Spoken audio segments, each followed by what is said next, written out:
नमस्कार, DD news पर आप देखना शुरू कर चुके हैं समाचारों का बुलेटिन। मैं हूं लाल चंद्र सिंह। देखेंगे देश और दुनिया की बड़ी खबरें, लेकिन सबसे पहले इस समय की हेडलाइंस। अब से थोड़ी ही देर में संविधान पर चर्चा में पीएम मोदी लेंगे हिस्सा। चर्चा के दौरान बोले भाजपा सांसद रविशंकर प्रसाद, देश की विरासत प्रभुराम और कृष्ण, बाबर और औरंगजेब नहीं। राहुल गांधी ने भी संविधान को बताया देश की केंद्रीय दर्शन पर आधारित।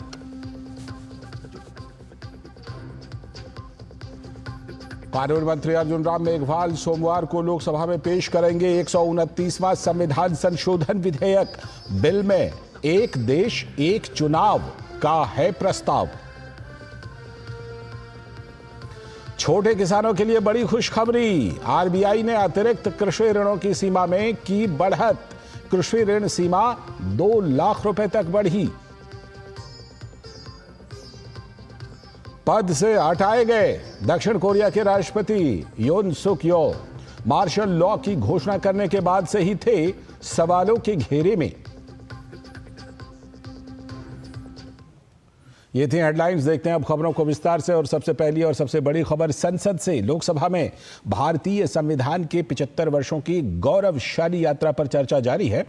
आज चर्चा का दूसरा और अंतिम दिन है। आज इस चर्चा में प्रधानमंत्री नरेंद्र मोदी भी हिस्सा लेने वाले हैं। संविधान पर विशेष चर्चा के लिए ही आज शनिवार को भी इस विशेष सत्र का आयोजन किया गया है। आज की चर्चा की शुरुआत केंद्रीय मंत्री किरेन रिजिजू ने की। उन्होंने कहा, अपने वक्तव्य में कहा कि हमारे देश का संविधान दुनिया का सबसे सुंदर संविधान है। हमारा देश का संविधान दुनिया का सबसे बड़ा संविधान ही नहीं, दुनिया का सबसे खूबसूरत संविधान भी है। मैंने बीते सालों में दुनिया का कई संविधानों का भी मैंने परखने का कोशिश किया है। जो माइनॉरिटी कमीशन यहाँ बनाया गया है उसका नाम है national commission of minorities act. मैंने चेक किया है किसी दूसरे राष्ट्र में ऐसा कमीशन अलग से नहीं बनाया गया है। हमारे देश में जितना माइनॉरिटी कम्युनिटीज है, चाहे वो मुस्लिम हो, सिख हो, ईसाई हो, बौद्ध हो, पारसी हो, जैन हो, सबके लिए लीगल प्रोटेक्शन ही नहीं, उसके लिए अफर्मेटिव एक्शंस का जो प्रावधान है वो भी दूसरे देशों का तुलना में कई अधिक प्रावधान हमारे देश में रखा गया है। साथ ही केंद्रीय मंत्री ने कहा कि संविधान की आत्मा को इस सरकार ने देश के सामने रखा। यही सरकार है जो सबका साथ, सबका विकास और सबका विश्वास के उद्देश्य के साथ चल रही है। कॉन्स्टिट्यूशन स्पिरिट, जिस स्पिरिट से हम आज तक 75 वर्ष पूरा हो गए हैं, उसमें लिखा हुआ जो शब्द होते हैं, उसके अलावा संविधान का जो स्पिरिट है उसको भी हमने कैसे मानते हुए आगे चलने का काम किया है। मैं फक्र महसूस करता हूं, प्रधानमंत्री मोदी जी का जब कार्यकाल शुरू हुआ, उसने संविधान को उसी स्पिरिट को मानते हुए अपना सरकार का मंत्र को इस देश का सामने में रखा, और वो मंत्र है सबका साथ, सबका विकास, सबका विश्वास और सबका प्रयास। और संसदीय कार्य मंत्री किरेन रिजिजू ने संविधान में बदलाव को लेकर कांग्रेस पर निशाना साधा।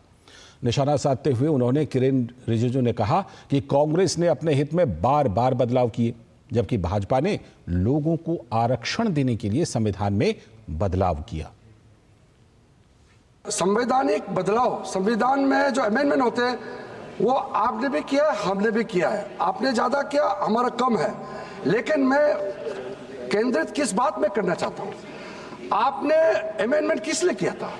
39 कॉन्स्टिट्यूशन अमेंडमेंट क्यों किया? वो इलाहाबाद हाई कोर्ट ने जो इंदिरा गांधी जी के खिलाफ जजमेंट दिया, उसको बदलने के लिए आपने संविधान को आपने 42nd अमेंडमेंट क्यों किया? संविधान को, जो प्रीएम्बल को बदलने के लिए आपने 42nd अमेंडमेंट संविधान को किया है। हमने संविधान बदलाव किया, महिलाओं को आरक्षण देने के लिए संविधान का बदलाव किया। हमने संविधान का बदलाव किया है, ओबीसी को कॉन्स्टिट्यूशन दर्जा देने के लिए हमने संविधान का बदलाव किया है। और किरेन रिजिजू ने बाबा साहेब अंबेडकर की एक टिप्पणी को भी कोट किया। जिसमें बाबा साहब ने कांग्रेस नेता और देश के पहले प्रधानमंत्री पंडित नेहरू पर अनुसूचित जाति के लोगों की उपेक्षा का आरोप लगाया था। किरेन रिजिजू ने कहा कि कांग्रेस सरकार के दौरान मंडल कमीशन की रिपोर्ट को हाथ तक नहीं लगाया गया था। बाबा साहब ने एक जो कोट को मैं करता हूं, बाबा साहब ने जो कहा था, I just see the leader of the Congress party Pandit Nehru, he has delivered 2000 speeches during the last 20 years, but he has never spoken about the welfare of the scheduled caste events once. From this you can judge what sympathy the Congress party can have for our people. When its leader is so much adamant, Pandit Nehru is always for the Muslims. Mandal commission report तो 80 में आ गए थे, लेकिन क्या जरूरत था 10 साल तक आपके सरकार केलकर कमेटी रिपोर्ट पहले, आप लोग इतने सालों तक मंडल कमीशन के रिपोर्ट को हाथ नहीं लगाया, और जब विश्वनाथ प्रताप सिंह का सरकार बना, national front supported by BJP, BP Singh का समय में ही मंडल कमीशन का रिपोर्ट टेबल हुआ है। वहीं भाजपा के सांसद और पूर्व केंद्रीय मंत्री रविशंकर प्रसाद ने लोकसभा में कांग्रेस पार्टी पर संविधान को लेकर निशाना साधा। उन्होंने लोकसभा में संविधान की मूल प्रति को भी सदस्यों को दिखाया और कहा कि भारत की विरासत प्रभु राम और श्री कृष्ण है। उन्होंने कहा कि अकबर का संविधान में उल्लेख है, लेकिन बाबर और औरंगजेब का जिक्र भी संविधान में नहीं है। फंडामेंटल राइट के ऊपर प्रभु राम माता सीता और लक्ष्मण के साथ लंका की विजय के बाद अयोध्या लौट रहे हैं। भगवान कृष्ण अर्जुन को महाभारत में गीता का ज्ञान दे रहे हैं। ये सर, इसमें महाबुद्ध हैं सर, इसमें महावीर हैं सर, इसमें नटराज भी हैं सर। पार्ट 7 में बजरंग बली हनुमान जी की भी तस्वीर है, प्रभु नटराज की तस्वीर है। और ये देखिए सर, गुरु गोविंद सिंह है, झांसी की रानी है, छत्रपति शिवाजी हैं, अकबर हैं, बाबर औरंगजेब नहीं है।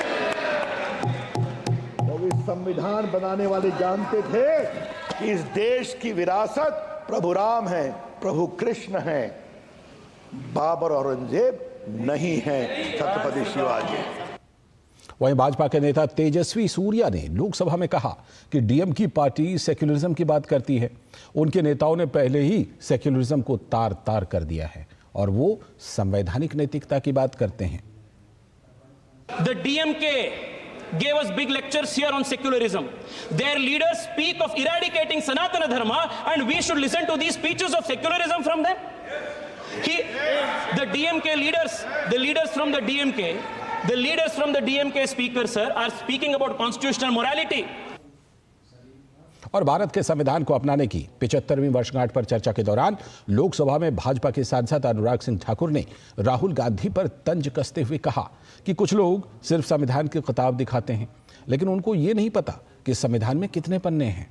चर्चा के दौरान अनुराग ठाकुर ने सर्वोच्च न्यायालय के अधिवक्ता गोपाल शंकर नारायणन द्वारा लिखित संविधान के प्रीफेस को कोट करते हुए कहा कि इंदिरा गांधी द्वारा थोपे गए आपातकाल को देश ने संविधान के जरिए ही हटाया था। संविधान तो हाथ में लेके घूमते हैं, लेकिन ये नहीं बता पाए कि उसके पन्ने तक कितने हैं। अगर आप इसका प्रीफेस देखेंगे, प्रीफेस किसने लिखा sir?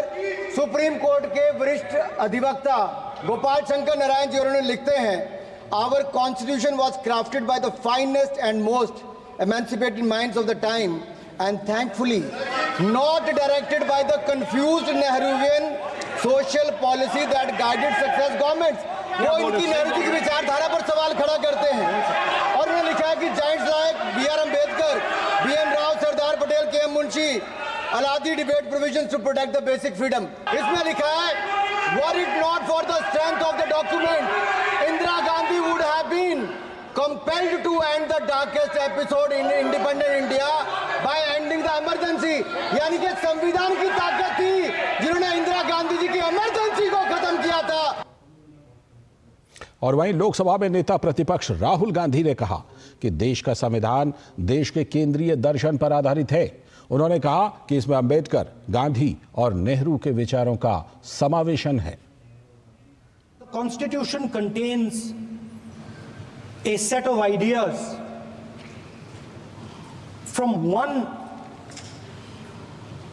philosophy of our nation, one central philosophical set of ideas of our nation. When we look at the Constitution and we open the Constitution, we can hear the voice and the ideas of Ambedkar, of Mahatma Gandhi, of Jawaharlal Nehru. But where did those ideas come from? Those ideas came from an old, profound tradition in this country. वहीं भाजपा के सांसद जगदंबिका पाल ने लोकसभा में नेता प्रतिपक्ष राहुल गांधी के भाषण पर हमला बोलते हुए उन्हें संविधान का अपमान करने वाला बताया। उन्होंने कहा कि राहुल गांधी वो दिन भूल गए जब उन्होंने खुद मनमोहन सिंह के नेतृत्व वाली अपनी सरकार द्वारा पारित विधेयक को फाड़ दिया था और संविधान की धज्जियां उड़ाई थीं। राहुल गांधी को संविधान की धज्जियां उड़ा रहे हैं। वो दिन भूल गए जब उन्होंने खुद अपनी सरकार जो संवैधानिक रूप से थी मनमोहन सिंह के नेतृत्व में, उसके पारित किए हुए विधेयक को उन्होंने फाड़ा। तो राहुल गांधी ने तो संविधान की धज्जियां उसी दिन उन्होंने उड़ाई। अंबेडकर साहब के चुनाव को हराने की बात हो, अंबेडकर साहब को त्यागपत्र देना पड़ा क्योंकि जिस तरह से जवाहरलाल नेहरू उनका विरोध करते थे, तो आज उस संविधान की बात कर रहे हैं राहुल गांधी। संसद से कुछ और खबरें। लोकसभा की सोमवार की कार्यसूची में संविधान 129वां संशोधन विधेयक 2024 पेश होने के लिए सूचीबद्ध है। यह विधेयक लोकसभा और विधानसभा चुनाव एक साथ कराने का प्रस्ताव करता है। इस विधेयक के माध्यम से संभवतः साल 2034 के बाद एक साथ चुनाव कराने का प्रस्ताव है। इसके लिए एक अधिसूचना नियत तिथि निर्धारित करेगी। इसके लिए 2 सितंबर 2023 को भारत के पूर्व राष्ट्रपति रामनाथ कोविंद की अध्यक्षता में एक उच्च स्तरीय समिति गठित की गई थी। उच्च स्तरीय समिति ने 14 मार्च 2024 को राष्ट्रपति को अपनी सिफारिशें प्रस्तुत की थीं। सरकार ने उच्च स्तरीय समिति की सिफारिशों को स्वीकार कर लिया है। पहले चरण में लोकसभा और केंद्र शासित प्रदेशों की विधानसभाओं सहित विधानसभाओं के चुनाव एक साथ कराए जाएं। सिफारिशों के कार्यान्वयन के लिए केंद्र शासित प्रदेश कानून संशोधन विधेयक 2024 प्रस्तावित है। साथ ही संघ राज्य क्षेत्र कानून संशोधन विधेयक 2024, संघ राज्य क्षेत्र सरकार अधिनियम 1963 की धारा 5 में संशोधन, राष्ट्रीय राजधानी क्षेत्र दिल्ली सरकार अधिनियम 1991 की धारा 5 में संशोधन और जम्मू और कश्मीर पुनर्गठन अधिनियम 2019 की धारा 17 में संशोधन का प्रस्ताव है। कुछ और बड़ी खबरें। प्रधानमंत्री नरेंद्र मोदी ने आज महान अभिनेता राज कपूर को उनकी 100वीं जयंती पर श्रद्धांजलि दी। उन्होंने राज कपूर को याद करते हुए सोशल मीडिया प्लेटफॉर्म पर लिखा, आज हम महान अभिनेता राज कपूर की 100वीं जयंती मना रहे हैं। वे एक दूरदर्शी फिल्म निर्माता, अभिनेता और सदाबहार शोमैन थे। उनकी प्रतिभा ने पीढ़ियों को प्रभावित किया और भारतीय और वैश्विक सिनेमा पर एक अमिट छाप छोड़ी। राज कपूर का सिनेमा के प्रति जुनून कम उम्र में ही शुरू हो गया था और उन्होंने एक अग्रणी कहानीकार के रूप में उभरने के लिए कड़ी मेहनत की। उनकी फिल्में कलात्मकता, भावना और यहाँ तक कि सामाजिक स्थितियों का मिश्रण थीं। वे आम नागरिकों की आकांक्षाओं और संघर्षों को दर्शाती थीं। राज कपूर की फिल्मों के शानदार पात्र और अविस्मरणीय धुनें दुनिया भर के दर्शकों को पसंद आती हैं। लोग उनकी कृतियों की प्रशंसा करते हैं कि कैसे वे सहजता और उत्कृष्टता के साथ विविध विषयों को दर्शाते हैं। उनकी फिल्मों के संगीत भी बेहद लोकप्रिय हैं। राज कपूर केवल एक फिल्म निर्माता ही नहीं थे, बल्कि एक सांस्कृतिक राजदूत थे। उन्होंने भारतीय सिनेमा को वैश्विक मंच पर पहुंचाया। फिल्म निर्माताओं और अभिनेताओं की कई पीढ़ियां उनसे बहुत कुछ सीख सकती हैं। मैं एक बार पुनः उन्हें श्रद्धांजलि अर्पित करता हूं और रचनात्मक दुनिया में उनके योगदान को याद करता हूं। अगली खबर, हिमाचल प्रदेश के मुख्यमंत्री सुखविंदर सिंह सुक्खू एक बार फिर से विवादों में आ गए हैं। इस बार मुख्यमंत्री सुक्खू के लिए जंगली मुर्गा मुसीबत बन गया है। दरअसल मुख्यमंत्री शिमला की चौपाल विधानसभा क्षेत्र के दुर्गम इलाके कुपवी के दौरे पर थे। उन्होंने कुपवी के टिककर गांव में रात बिताई। इस दौरान उन्होंने स्थानीय लोगों के साथ डिनर भी किया। इस बीच मुख्यमंत्री के डिनर के मेन्यू की लिस्ट किसी ने लीक कर दी और इस लिस्ट में जंगली मुर्गा भी शामिल था। सोशल मीडिया पर मेन्यू की ये लिस्ट अब वायरल हो रही है। इस मामले पर मुख्यमंत्री सुखविंदर सिंह सुक्खू ने सफाई देते हुए कहा कि स्थानीय ग्रामीण मुझे देशी चिकन दे रहे थे, मैं इसे नहीं खाता। ये बेचारों ने गांव वाले अपने लोकल है देसी मुर्गा किया, हम खाते नहीं तो मेरे को दे रहे थे, तो उसको दिखा दे कि देखो जी मुर्गा खा रहे। भाई पहाड़ के जीवन के तो नॉन वेज का भोजन है और जयराम जी उस पर बयान दे रहे। लगता है सुक्खू का पीछा जो है वो विवाद छोड़ते नहीं। अभी वक्त है एक ब्रेक का। ब्रेक के बाद लौटेंगे तो देखेंगे आज की कुछ और बड़ी खबरें। बढ़िया है, क्यों है? प्राकृतिक हल्दी, मिर्ची, धनिया नहीं, मिर्ची धनिया हल्दी MDH। मसाले सच सच MDH।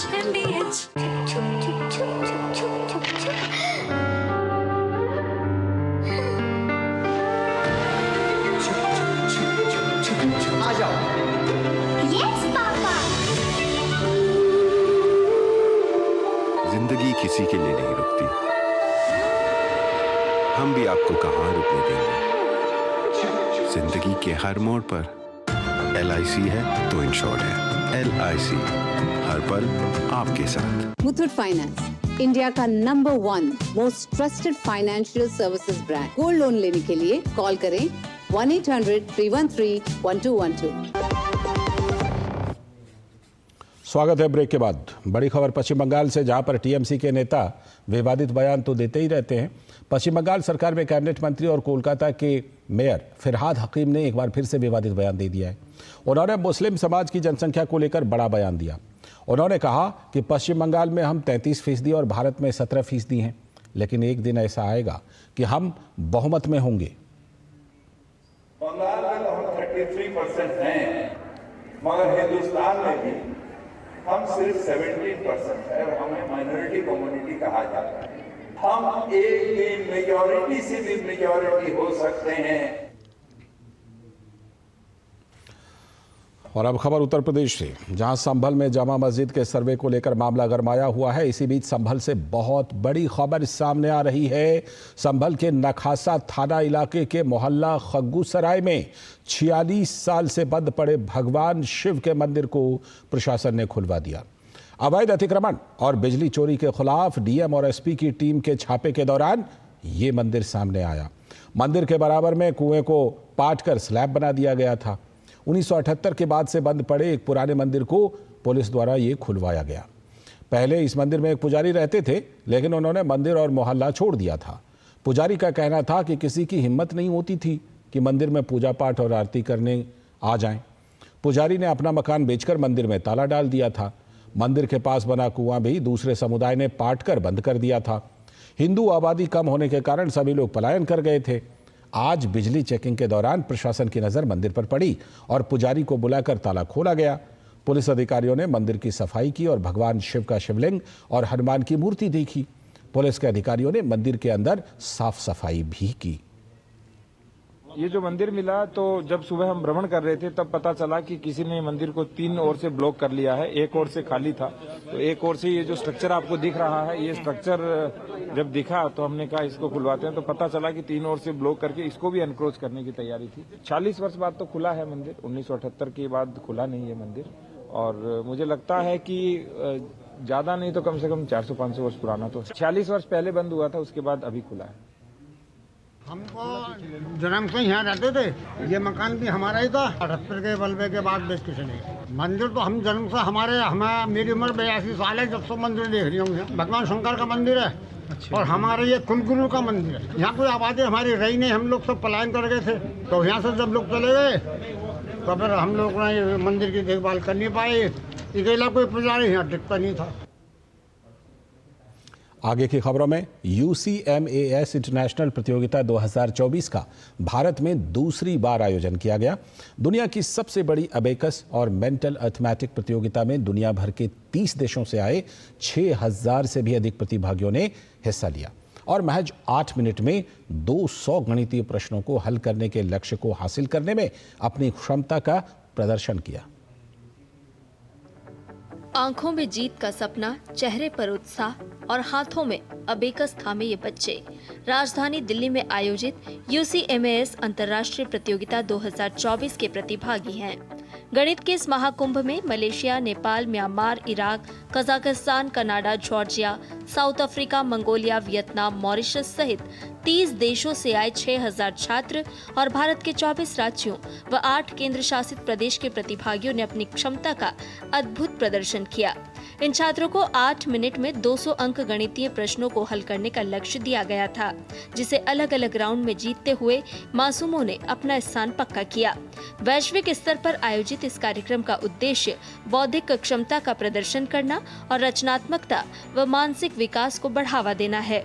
इस मौके पर यूसी इंटरनेशनल कॉरपोरेशन के सीईओ एलेक्सन वोंग ने कहा कि ये प्रतियोगिता न केवल गणितीय दक्षता का प्रमाण है, बल्कि बच्चों की विजुअल मेमोरी, फोकस और समग्र शिक्षा उत्कृष्टता का भी प्रमाण है।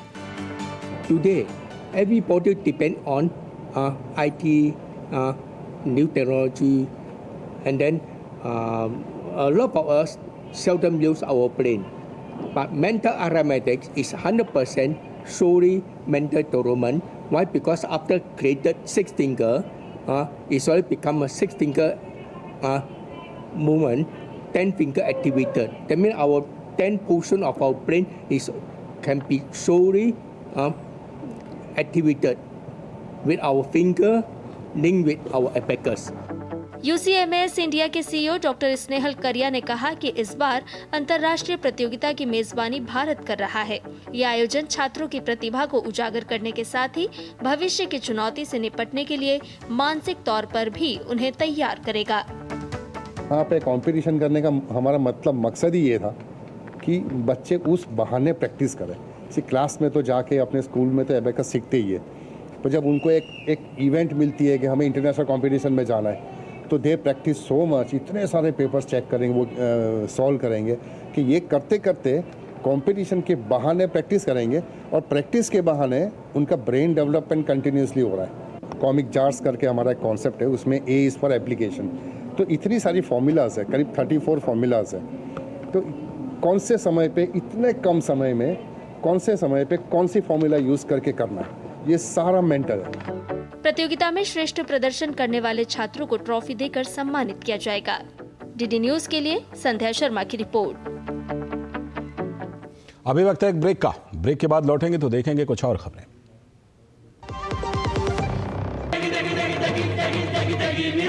MDH की देगी मिर्च, देगी मिर्च का तड़का, अंग अंग फड़का। MDH की देगी मिर्च। सुनो, एक अच्छी इंश्योरेंस पॉलिसी AI से पूछते हैं। एक ऐसी पॉलिसी जिसमें प्रीमियम पेमेंट हो लिमिटेड पर इनकम आती रहे लाइफ टाइम। LIC का जीवन उत्सव। एक ऐसी पॉलिसी जो दे होल लाइफ इंश्योरेंस कवर भी। LIC का जीवन उत्सव। वाओ, चलो तो LIC की जीवन उत्सव पॉलिसी ही लेते हैं। मैं भी तुमसे यही कह रही थी, LIC का जीवन उत्सव। लाइफ टाइम सेलिब्रेशन मनाइए LIC के जीवन उत्सव के साथ, फ्यूचर सेट है। स्वागत है ब्रेक के बाद। दिल्ली में नेशनल स्ट्रीट फूड फेस्टिवल की शुरुआत हो चुकी है।